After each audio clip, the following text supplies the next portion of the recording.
Good morning. बेटा, मैंने आपको अभी पॉलिटिकल साइंस में दो लेसन कराए थे। संविधान क्यों और कैसे। दूसरा कराया था मौलिक अधिकार और कर्तव्य। हाँ, आपको पॉलिटिकल साइंस में कराया। तीसरा लेसन आपका आता है नीति निर्देशक तत्व या सिद्धांत। संविधान में नीति निर्देशक तत्व या सिद्धांत जो दिए गए हैं उसके बारे में जस्टिस हेगड़े ने और जस्टिस मुखर्जी ने एक बात कही। क्या कहा था उन्होंने इसके बारे में कि नीति निर्देशक जो तत्व है वे हमारे सामाजिक और आर्थिक लक्ष्य, जिसमें हमारे आर्थिक और सामाजिक लक्ष्य छिपे हुए हैं, यदि इन्हें लागू किया जाता है तो देश में शीघ्र ही एक अहिंसक सामाजिक क्रांति लाई जा सकती है। सामाजिक क्रांति मतलब लोगों का विकास किया जा सकता है, उनकी आर्थिक उन्नति के प्रयास किए जा सकते हैं। तो नीति निर्देशक तत्व वो होते हैं जिसमें सरकार को इसके अनुरूप चलना चाहिए। क्रांति का लक्ष्य क्या होगा कि साधारण से साधारण व्यक्ति को भी उसकी आवश्यकताओं की पूर्ति की जा सके ताकि समाज का वर्तमान ढांचा बिल्कुल बदल जाए। ये इन्होंने जस्टिस हेगड़े ने और जस्टिस मुखर्जी ने नीति निर्देशक तत्वों के संबंध में ये बात कही। कहने का तात्पर्य ये था कि जब समाज में देश आज़ाद हुआ 1947 में, तो हमारे समाज की, हमारे देश की आर्थिक स्थिति बहुत ज़्यादा खराब थी। क्यों? क्योंकि हम 200 वर्षों की गुलामी के पश्चात, अंग्रेज़ों की गुलामी के पश्चात आज़ाद हुए थे। तो अंग्रेज़ों ने हमारे ऊपर हर तरह से प्रतिबंध लगाए, अत्याचार किए। तो समाज का जो छोटे से छोटा वर्ग भी था या जिनकी आवश्यकताओं की पूर्ति थी, तो उसके लिए इस संविधान में ये उम्मीद की गई कि जो सरकार, जो संघ सरकार बैठेगी, जो शासन करेगी देश पर, उनको इन नीति निर्देशक तत्वों के अनुरूप चलना चाहिए। इसके अनुसार उनको शासन करना होगा। वैसे इसके संविधान में नीति निर्देशक तत्वों का कोई विशेष वर्गीकरण तो नहीं किया गया है, लेकिन अनुच्छेद 36 और 37 में सामान्य प्रवृत्ति के, अनुच्छेद 36 में राज्य को परिभाषित किया गया है कि राज्य क्या है। अनुच्छेद 37 में यह उल्लेखित किया गया था कि ये जो तत्व हैं, नीति निर्देशक जो तत्व हैं, ये न्याय के योग्य नहीं है। मतलब इनके आधार पर आप न्याय नहीं मांग सकते। लेकिन राज्यों से, सरकार से ये उम्मीद की जाती है कि इन नीति निर्देशक तत्व या सिद्धांत के अनुसार ही शासन का संचालन किया जाए। न्याय अपन किस में मांग सकते हैं? न्याय अपन मौलिक अधिकारों में मांग सकते हैं जो हमें संविधान ने प्रदान किए हैं, जो मैंने आपको अभी पिछले चैप्टर में बताया था। मौलिक अधिकार मतलब ये हमारे राइट्स हैं। अगर कोई इन अधिकारों का उल्लंघन करेगा, हमारे अधिकारों को दबाएगा या छीनेगा, तो उसके लिए आप न्यायपालिका की शरण में जा सकते हैं। लेकिन नीति निर्देशक तत्व जो है, इनके लिए आप न्यायपालिका में नहीं जा सकते, न्याय प्राप्त नहीं कर सकते। लेकिन राज्य से ये उम्मीद की जाती है, राज्य का तात्पर्य आप समझते हैं ना, सरकार से, केंद्र सरकार से या राज्य सरकारों से ये उम्मीद की जाती है कि वे इन तत्वों के नीति निर्देशक सिद्धांतों के अनुसार ही शासन करें। साथ ही उन्होंने क्या कहा, यह भी कहा, ये तत्व या सिद्धांत राज्य के शासन में मूलभूत होंगे, इनका होना अनिवार्य है। और राज्य का ये कर्तव्य भी होगा कि वह विधियों के द्वारा इन तत्वों को व्यवहारिक रूप प्रदान करे। विधियों के द्वारा मतलब इनके संबंध में कानून बनाए।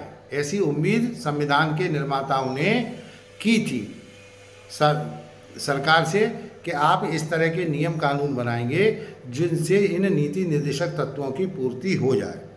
तो नीति निर्देशक तत्व 3 तरह के होते हैं। पहला है समाजवादी सिद्धांत।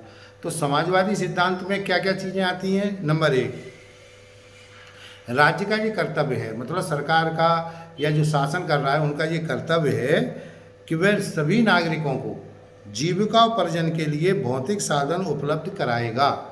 मतलब उनका ये उद्देश्य था नीति संविधान निर्माताओं का कि राज्य का ये कर्तव्य होना चाहिए कि ज़्यादा से ज़्यादा लोगों को रोजगार उपलब्ध कराए, जिससे कि उनके जीविका उपार्जन का साधन उनको मिले, वो अपनी रोजी रोटी कमा के खा सकें। इसके लिए अनुच्छेद 29A में ये बात कही गई। दूसरी क्या है कि समाज के भौतिक संसाधनों का वितरण इस प्रकार किया जाएगा कि संपत्ति का संकेंद्रीकरण कुछ हाथों में न हो जाए। कहने का तात्पर्य ये है कि जैसे गरीबों के लिए अगर सरकार के द्वारा रिहाइश की, उनके रहने के लिए मकान बनाए जाएंगे, लेकिन मकान दिए उन्हीं को जाएंगे जो इसके वास्तव में पात्र हैं। ऐसा ना हो कि जो लोग पहले से ही इतने धनवान हैं ऐसे लोगों को अगर अपन मकान बना के दे दिए गए तो हमारा जो गरीब वर्ग है, निचला तबका है, उसको कोई फ़ायदा उससे नहीं होगा। तो राज्यों से ये उम्मीद की गई है कि वो ज़्यादा से ज़्यादा भौतिक संसाधन इस तरह से संचालित उनको करें कि जिससे उनका वितरण इस तरह से किया जाए कि जिससे सभी लोगों को जो जिनके लिए इनकी आवश्यकता है उनका ये उपयोग कर सकें। तो ये लिखा है इन्होंने संविधान के अनुच्छेद 29B में। फिर आता है तीसरा, महिलाओं और पुरुषों को समान कार्य के लिए समान वेतन दिया जाएगा। कहने का तात्पर्य कि अगर महिला कोई टीचर बनती है और पुरुष भी टीचर है तो दोनों को एक समान वेतन होगा। अगर कोई महिला किसी पुरुष के साथ मिलकर मजदूरी का कार्य भी करती है तो ये इस तरह के नियम और कानून बनाए हैं सरकार ने इसी कारण कि दोनों को समान वेतन दिया जाए, उसमें किसी तरह का भेदभाव नहीं किया जाएगा। तो ये अनुच्छेद 29D में दिया गया। अब राज्य, चौथा क्या है, राज्य ये प्रयास करेगा, राज्य मतलब सरकारें, चाहे वो केंद्र की सरकार हो या राज्य की हो, ये प्रयास करेगा कि श्रमिकों को, पुरुषों को और महिलाओं के स्वास्थ्य को कोई हानि ना पहुंचे। हानि ना पहुंचे का तात्पर्य कि सरकार के द्वारा इस तरह से स्वास्थ्य केंद्र बनाए जाएंगे जिसमें गरीब से गरीब भी जाकर अपना इलाज करा सके, उनके स्वास्थ्य के साथ खिलवाड़ नहीं किया जाएगा। तो आप देखते होंगे कि हर ज़िले में, हर तहसील में, हर ब्लॉक में सरकारी हॉस्पिटल होते हैं, प्राथमिक स्वास्थ्य केंद्र होते हैं, किसके, गवर्नमेंट के द्वारा। वो इसीलिए बनाए गए हैं जिससे कि श्रमिकों को, पुरुषों, महिलाओं, सभी को स्वास्थ्य वहाँ पर उपलब्ध हो सके। और साथ में ही बच्चों को आर्थिक आवश्यकताओं के चलते ऐसे कार्य ना करने पड़े जो उनके स्वास्थ्य के लिए हानिकारक हो। कहने का तात्पर्य जैसे बड़े बड़े कारखाने हैं जिनमें गैसें निकलती हैं, बड़े बड़े भट्टे हैं जिनमें धुआं निकलता है, या मतलब जिससे छोटे छोटे बच्चों को उसमें कार्य नहीं कराया जाएगा, उनके स्वास्थ्य खराब हो, ऐसा कार्य में छोटे बच्चों को आप नौकरी पर नहीं रख सकते। उसके बाद ये अनुच्छेद 29E में दिया है। उसके बाद भारत सरकार के द्वारा अभी पिछले 5-6 साल पहले 14-15 में एक कानून बनाया गया जिसके अनुसार 14 वर्ष के बालक को कोई भी अपने कार्य पर नहीं रख सकता, चाहे वो कार्य किसी भी तरह का हो, होटल हो, रेस्टोरेंट हो, दुकान हो, कारखाने हों, रोडें हों, उसमें आप 14 वर्ष के बच्चे को अपने यहाँ कार्य पर नहीं रख सकते। अगर आपने कार्य रखा है तो आपके खिलाफ दंडात्मक कार्रवाई की जा सकती है, आपको अरेस्ट भी किया जा सकता है, आपके खिलाफ कानूनी कार्रवाई होगी। ठीक है।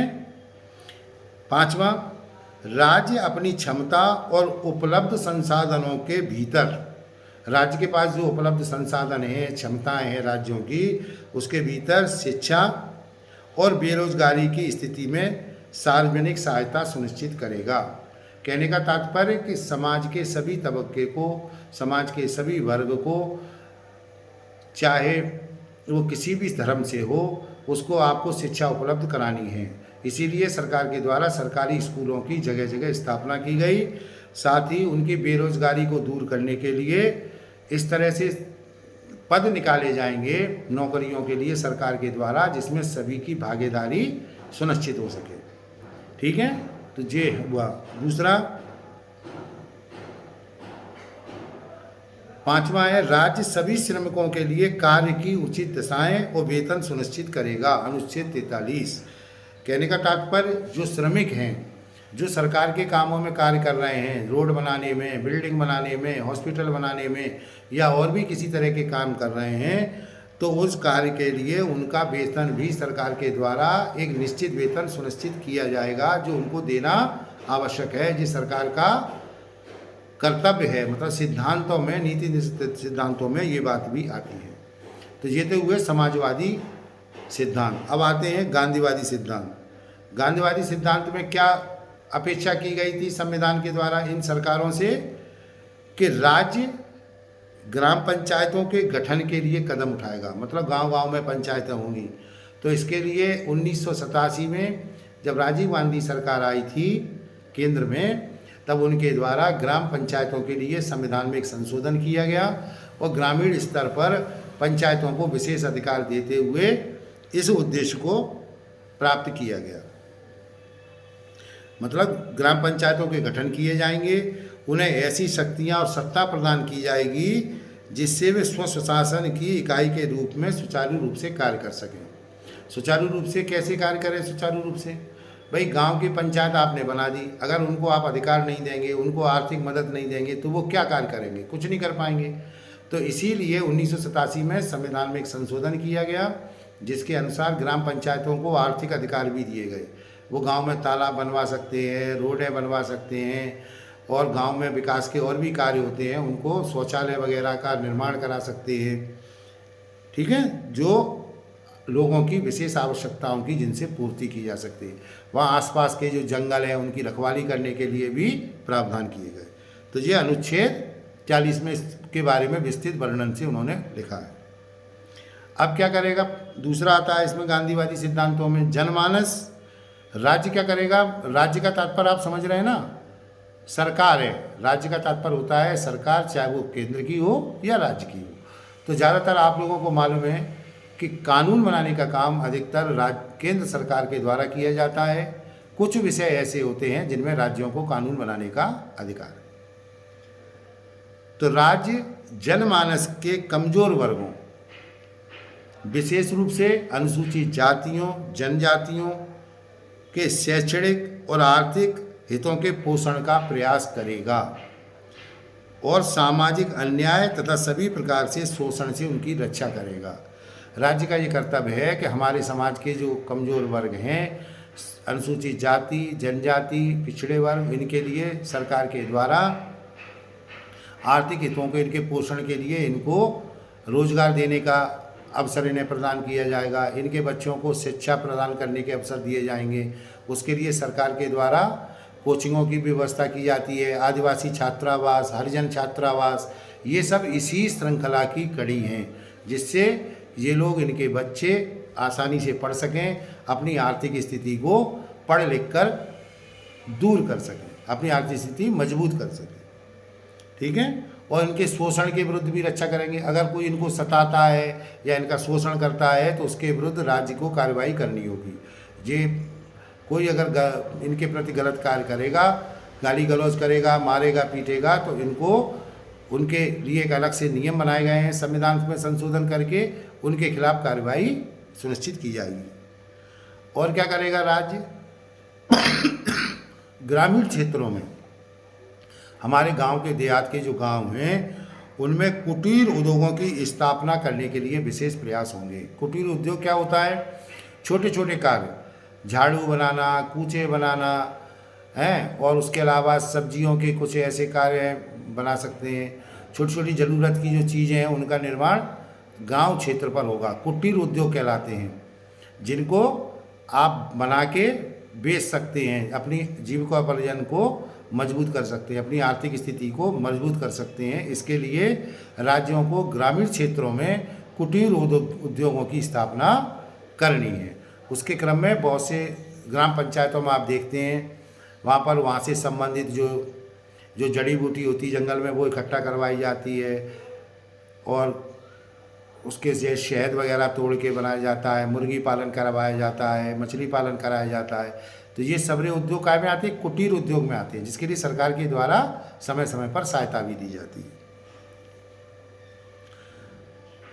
राज्य चिकित्सकीय उद्देश्यों को छोड़कर मद मतलब शराब और स्वास्थ्य के लिए घातक अन्य मादक द्रव्यों के उपयोग के प्रतिबंध करने का प्रयास करेगा। राज्य का ये कर्तव्य है, सरकार का ये कर्तव्य है कि वह शराब और स्वास्थ्य के लिए जो हानिकारक मादक द्रव्य होते हैं, इनका अगर कोई उपयोग करता है, कोई बेचता हुआ पकड़ा जाता है, तो इनके खिलाफ कार्यवाही प्रतिबंधात्मक की जाती है। तो ये ऐसी उम्मीद संविधान में की गई थी, महात्मा गांधी के द्वारा जो सिद्धांत थे उनके द्वारा की गई। लेकिन वर्तमान में स्थिति ये है कि सरकार के द्वारा ही शराब की दुकानें खुलवाई जाती हैं, गांजे भांग की दुकानें खुलवाई जाती हैं। क्यों? सरकार को उसमें बहुत बड़ी मात्रा में टैक्स प्राप्त होता है।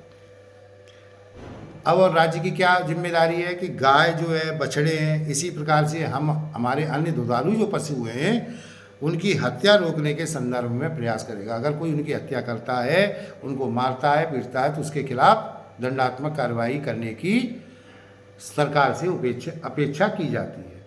सरकार का ये कार्य है कि वो ऐसा कार्य करे जिससे कि कोई अपने पशु पक्षियों को न मारे, गाय बछड़ों की रखवाली की जाए। इसीलिए जगह जगह आपने देखा है सरकार के द्वारा गौशालाओं का निर्माण किया जाता है। जो हमारे आवारा जानवर घूमते रहते हैं उनको उसमें रखकर भोजन पानी की उनकी व्यवस्था सरकार के द्वारा भी की जाती है। कुछ धार्मिक संस्थाएं भी इस कार्य को करती हैं। अब आता है तीसरा, उदारवादी सिद्धांत। इस श्रेणी में प्रमुख सिद्धांत कौन कौन से? नंबर 1, राज्य पूरे भारत के नागरिकों के लिए समान नागरिक संहिता का निर्माण का प्रयास करेगा। समान नागरिक संहिता का तात्पर्य क्या होता है? Civil code. मतलब सभी समाज के लोग एक समान हैं, चाहे वो किसी भी जाति के हों, किसी भी धर्म के हों, किसी भी संप्रदाय के हों। उनके लिए भारत सरकार के द्वारा बनाए गए नियम कानून सभी पर एक समान लागू हों। उसको अपन सिविल कोड के नाम से जानते हैं। समान नागरिक संहिता, सभी के लिए एक सी संहिता होगी, उसमें किसी के साथ कोई भेदभाव नहीं होगा, चाहे वो किसी भी धर्म या जाति का हो। राज्य संविधान लागू होने के 10 वर्षों के भीतर 14 वर्ष तक के बच्चों को निःशुल्क और अनिवार्य शिक्षा उपलब्ध कराने का प्रयास करेगा। जब इस संविधान का निर्माण किया गया उस समय संविधान निर्माताओं ने ये सरकार से अपेक्षा की थी कि 10 वर्षों के पश्चात आप 14 वर्ष तक के जो बच्चे हैं उनके लिए निःशुल्क और अनिवार्य बाल शिक्षा का प्रबंध करेंगे। उस समय तो ये चीज़ नहीं हो पाई 10 साल के बाद। फिर धीरे धीरे सरकारों ने समय समय पर ऐसे कानून और नियम बना दिए कि वर्तमान में 14 वर्ष तक के बच्चों को निःशुल्क और बाल अनिवार्य शिक्षा का प्रावधान किया गया है। वर्तमान में आप देखते हैं जो गरीब परिवार के बच्चे होते हैं, जिनकी आर्थिक स्थिति खराब होती है, उनके बच्चों को right to education, RTE, right to education के द्वारा बड़े बड़े स्कूलों में एडमिशन सरकार के द्वारा करवाया जाता है और उनकी फीस की प्रतिपूर्ति शासन के द्वारा की जाती है। अब तीसरा है राज्य अपनी सार्वजनिक सेवाओं। सार्वजनिक सेवाएं कौन कौन सी होती हैं राज्य में? कार्यपालिका और व्यवस्थापिका को पृथक रखने का प्रयास करेगा। अभी मैं आपको अगले चैप्टर में पढ़ाऊंगा आगे में कि कार्यपालिका क्या होती है, व्यवस्थापिका क्या होती है। कार्यपालिका वो होती है जो पूरे देश पर शासन करती है। जैसे मोदी सरकार, तो इसकी कार्यपालिका होती है। कार्यपालिका मतलब जिसका प्रधान होता है राष्ट्रपति, वो होता है नाम मात्र का प्रधान। वास्तविक कार्यपालिका प्रधानमंत्री होती है। उसी तरीके से व्यवस्थापिका का कार्य है कानूनों को बनाना। जैसे हमारे यहाँ संसद के 2 सदन हैं, लोकसभा और राज्यसभा। इन दोनों का काम क्या है? देश हित के लिए आवश्यकताओं के अनुसार कानूनों का निर्माण करना और संविधान में संशोधन करना।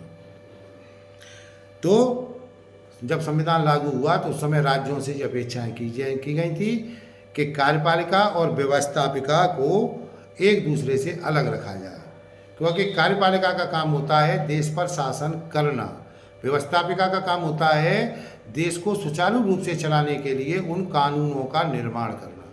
तो इन दोनों को एक दूसरे से पृथक रखा जाए। जो संविधान निर्माता थे उन्होंने ये किया।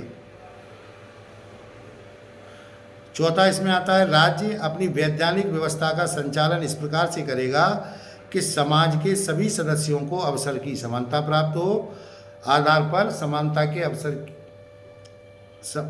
की समानता के आधार पर न्याय प्राप्त हो। आज देश के सभी नागरिकों जो यहाँ के मूल निवासी हैं उनको ये अधिकार है कि वो अगर उनके साथ किसी तरह का भेदभाव या उनके अधिकारों का हनन किया जाता है तो वो न्यायपालिका में जाकर अपने अधिकारों को प्राप्त कर सकता है। तो ये राज्यों का ये कर्तव्य होगा या राज्यों की जिसे उम्मीद की जाती है कि अवसर की समानता सभी को प्रदान की जाए, किसी के साथ कोई भेदभाव न किया जाए।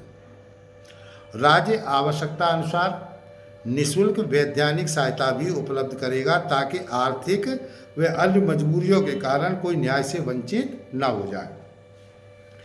जी, सरकार का एक नियम है कि अगर किसी को न्यायपालिका में न्याय मांगने गया है और उसकी आर्थिक स्थिति खराब है तो उसको सरकार के द्वारा वहाँ पर एक वकील उपलब्ध कराया जाएगा जो निःशुल्क, जो उसकी वहाँ पर पैरवी करेगा। तो ये राज्यों का कर्तव्य है कि जो गरीब हैं और जो पैसे नहीं दे सकते वो न्याय मांगने के लिए अगर न्यायालय में जाते हैं तो उनको सरकार के द्वारा निःशुल्क वकील, सरकारी वकील उपलब्ध कराया जाएगा। दूसरा, राज्य उद्योगों में श्रमिकों की भागीदारी सुनिश्चित करेगा। जो उद्योग हैं, बड़े बड़े कल कारखाने हैं, इनमें जो मजदूर काम करते हैं उनके लिए भागीदारी उनकी निश्चित होना आवश्यक है। उसमें मजदूरों को रखना नितांत आवश्यक है। जी, राज्य का कर्तव्य होगा, राज्य का एक दायित्व होगा।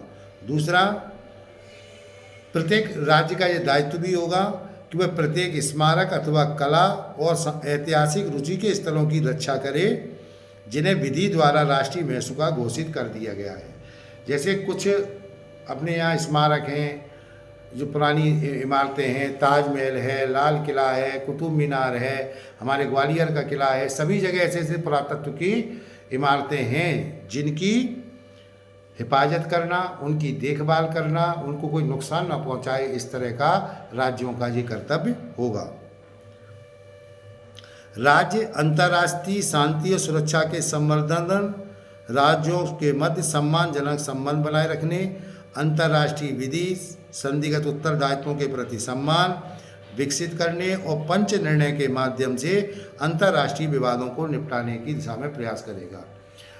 संविधान में, संविधान द्वारा जो विशेषज्ञ थे उनके द्वारा राज्य से ये उम्मीद की गई थी कि हमारी जो विदेश नीति होगी वो भारत के उस अपने देश के हित में होगी। अगर कोई विवाद पड़ोसी देशों से, आसपास के कुछ होता है किसी से भी, तो उसको अपन शांतिपूर्वक निपटाने का प्रयास किया जाएगा। हैं, अंतर्राष्ट्रीय विधियां, जो कानून होते हैं उनका पालन किया जाएगा और जो संधियां आपस में देशों की जाती हैं उनका भी पूर्णतः पालन करना है। और अगर किसी संधि में या समझौते में विवाद होता है तो पंच निर्णय के द्वारा अंतर्राष्ट्रीय विवादों को निपटाने का भारत सरकार प्रयास करेगी। ठीक है। अब मौलिक अधिकार और नीति निर्देशक सिद्धांतों के संबंध क्या हैं, आपस में संबंध क्या है? तो उनका कहना ये है, संविधान निर्माताओं का, कि आपको जो अधिकार मिले हैं वो अधिकार तभी तक सुरक्षित हैं जब तक कि आप अपने कर्तव्यों का भली भांति पालन नहीं करेंगे। तो इनका एक दूसरे से बड़ा घनिष्ठ संबंध होता है। अब जैसे क्या संबंध है? पहला, जो मूल अधिकार होते हैं मैंने आपको बताया वो न्याय योग्य हैं। मतलब अगर कोई आपके अधिकारों को छीनता है तो आप न्यायालय की शरण में जाकर अपने अधिकार प्राप्त कर सकते हैं। नीति निर्देशक तत्व के लिए कतिपय सकारात्मक निर्देश हैं। ये मतलब एक सरकार से उम्मीद की गई है, अपेक्षा की गई है कि आप ऐसे ऐसे शासन को चलाएंगे, लेकिन इनके खिलाफ, इसके विरुद्ध आप न्यायालय में नहीं जा सकते। मूल अधिकारों और नीति निर्देशक तत्वों में किसी प्रकार का संघर्ष होने पर, अगर किसी नीति निर्देशक तत्व में मूल अधिकारों में अगर संघर्ष हो जाता है तो उसमें मूल अधिकारों को ही प्राथमिकता मिलेगी। क्यों मिलेगी? क्योंकि ये न्याय प्राप्त करने योग्य हैं। इसलिए चूंकि मौलिक अधिकारों का व्यवहारिक क्रियान्वयन न्यायालयों के माध्यम से संभव है, अतः यह स्वाभाविक है कि मौलिक अधिकार नीति निर्देशक सिद्धांतों से अधिक महत्वपूर्ण और पवित्र हैं। वैसे समय समय पर यह प्रयास किया जाता रहा है कि नीति निर्देशक सिद्धांतों को मौलिक अधिकारों पर प्राथमिकता दी जाए। अब समय समय पर ये संशोधन भी किए गए हैं। तो कहने का तात्पर्य यह है कि जब भी कभी मौलिक अधिकारों, नीति निर्देशक तत्वों में अगर आपस में संघर्ष होता है तो उसमें मौलिक अधिकारों को ही प्राथमिकता मिलेगी, लेकिन राज्य से ये उम्मीद की जाती है कि वो नीति निर्देशक तत्वों को भी प्राथमिकता के आधार पर उनका क्रियान्वयन करे। ठीक है बेटा, तो ये आपका नीति निर्देशक तत्व और सिद्धांत हुआ। 3 चैप्टर आपके पॉलिटिकल साइंस में कंप्लीट हुए हैं। अब मैं आपको कल सोशियोलॉजी का पहला चैप्टर आपको करवाता हूँ। ठीक है, ओके बेटा।